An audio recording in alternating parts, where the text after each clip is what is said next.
Hello everyone.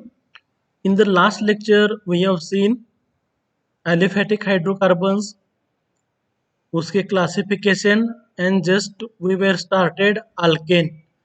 हमने alkane start किया था तो उसमें भी हमने उसका डेफिनेशन एंड उसके क्लासिफिकेशन हमने देखे हैं. So in the alkane chapter we will see physical properties of alkane. Now physical properties में from C1 to C4.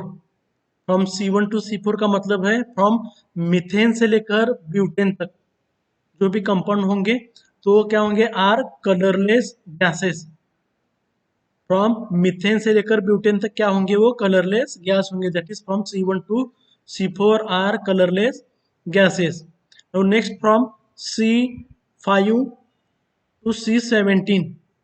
From C5 to C17 are colourless liquids होंगे. जैसे जैसे कार्बन बढ़ते जाएंगे तो क्या होगा, वहां पे गैस, फिर लिक्विड, फिर वो सॉलिड में कन्वर्ट होते हैं जनरली. सो यहाँ पे from C18 onwards are colourless solids. From C1 to C4 are colourless gases. From C5 to C17 are colourless liquids. From C18 onwards जो C18 से आगे जो भी कंपाउंड बनेंगे तो वो क्या होगा, उसका फिजिकल प्रॉपर्टीज में दैट इज सॉलिड्स होंगे. So next, as number of carbon atom increases. So number of carbon atom increases तो क्या होगा, तो boiling point and melting point क्या होगा, इंक्रीजेस. यहाँ पे as number of carbon atom increases, therefore boiling point and melting point भी क्या होगा, दैट इज इंक्रीज होगा. जैसे यहाँ पे अगर मान लो मीथेन है, सो और इथेन है, मीथेन एंड इथेन में, सो मीथेन का बॉइलिंग पॉइंट कम होगा, इथेन का ज्यादा होगा. बिकॉज यहाँ पे क्या हुआ है, नंबर ऑफ कार्बन, वहां पे एक कार्बन इंक्रीज हुआ है. Therefore as number of carbon increases, boiling point and melting point getting increases. Now boiling point increases 20 to 30 degree uh, for each carbon atom. यहाँ पे क्या होगा, मान लो अगर इथेन है एंड प्रोपेन है, सो इथेन में कितने कार्बन एटम्स हैं, इथेन में दो ही कार्बन हैं. प्रोपेन में कितने होंगे, तीन कार्बन एटम्स हैं. तो इसका मतलब क्या हुआ, अगर एक कार्बन अगर बढ़ता है कोई भी कंपाउंड में तो उसमें कितने डिग्री का डिफरेंस आ जाएगा, उसके बॉइलिंग पॉइंट में 20 से लेकर 30 डिग्री सेंटीग्रेड में उसका डिफरेंस आएगा. Next, as branching increases the molecule becomes spherical and surface area decreases. therefore boiling point and melting point क्या होगा, डिक्रीज होगा. जैसे क्या होगा, मान लो ये स्ट्रेट चेन कंपाउंड है. यहाँ पे देखिए इसमें कार्बन एंड हाइड्रोजन सेम है, इसमें भी कार्बन एंड हाइड्रोजन क्या है, सेम है. तो इन दोनों, अगर कार्बन एंड हाइड्रोजन एटम्स इसमें सेम है तो ये दोनों, इन दोनों का क्या होना चाहिए, boiling point and melting point same होना चाहिए. लेकिन ऐसे नहीं हो रहा है. ये अगर स्ट्रेट चेन कंपाउंड अगर होता है तो इसका boiling point and melting point क्या होता है, ज्यादा होता है.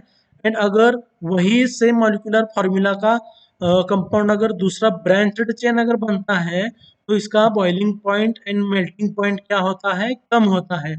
सो ये क्यों होता है, बिकॉज यहाँ पे हम देखेंगे as branching increases the molecule become spherical.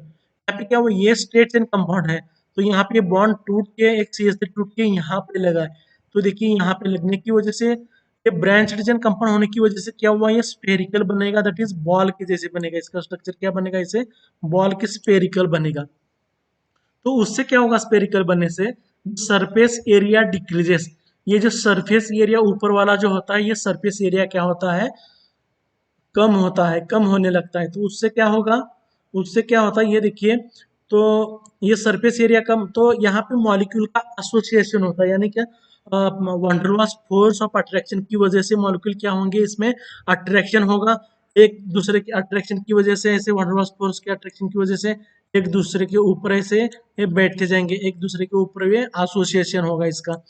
ये यहाँ पे सरफेस एरिया कम है, सरफेस एरिया कम होने से क्या होगा, ये इसमें एसोसिएशन कम होता है, यानी मॉलिक्यूल्स इसमें कम होंगे. जैसे क्या हम बॉल के ऊपर, बॉल फुटबॉल है समझो, फुटबॉल के ऊपर फुटबॉल बिठा पाएंगे, नहीं.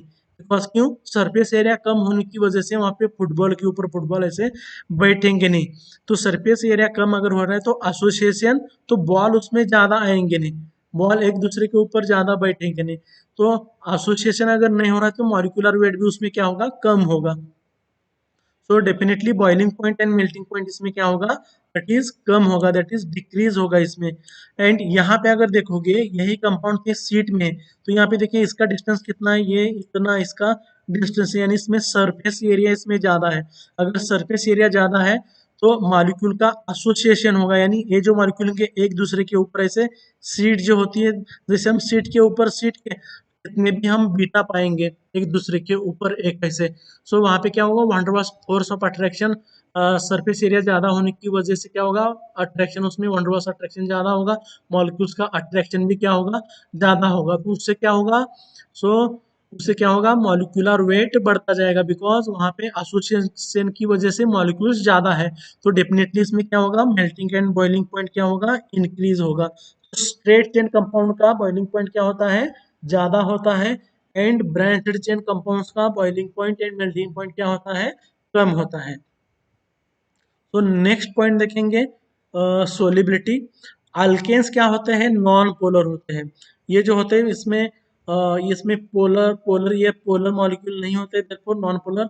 एंड इनसोल्युबल इन वाटर, तो वाटर क्या होता है हमारा, पोलर मॉलिक्यूल होता है, पोलर होने की वजह से they are insoluble in water, therefore they are soluble in non polar solvents like dissolve, like non polar में डिजॉल्व होगा, पोलर पोलर में डिजॉल्व होगा। तो वाटर क्या है हमारा, पोलर है, तो इसमें ये अल्केन्स क्या है हमारे, नॉन पोलर, तो ये वाटर में डिजॉल्व नहीं होंगे। तो वो किस में डिजॉल्व होंगे, नॉन पोलर सॉल्वेंट में ही वो डिजॉल्व होंगे। तो नॉन पोलर कौन सा है हमारा, दैट इज बेंजीन है, ईथर है, कार्बन टेट्राक्लोराइड है, etcetera. There are several compounds which are non polar, उसमें ही वो डिजॉल्व होंगे। सो डेंसिटी क्या है, as number of carbon atom increases, जैसे जैसे कार्बन एटम इंक्रीज होते रहेंगे, so density also increases up to 0.8। So यहाँ पे क्या होगा, डेंसिटी भी क्या होगी, 0.8 तक ही इसका डेंसिटी बढ़ता जाएगा। सो अगर इसकी डेंसिटी, अगर ये प्रोपेन है, अगर ये ब्यूटेन है, तो पेंटेन का डेंसिटी क्या होगा, इससे ज्यादा होगा। So they are less denser than water. तो हमने देखा है कि डेंसिटी वो कितनी होगी अल्केन्स की, नॉर्मल अल्केन्स की, तो उसकी डेंसिटी जो होती है नॉर्मल अल्केन्स की 0.8 तक की वो बढ़ती जाएगी। वाटर की डेंसिटी कितनी होगी, दैट इज 1 होगी। सो density of the alkanes are what, lesser than the water. So this is all about physical properties of alkane. Thank you.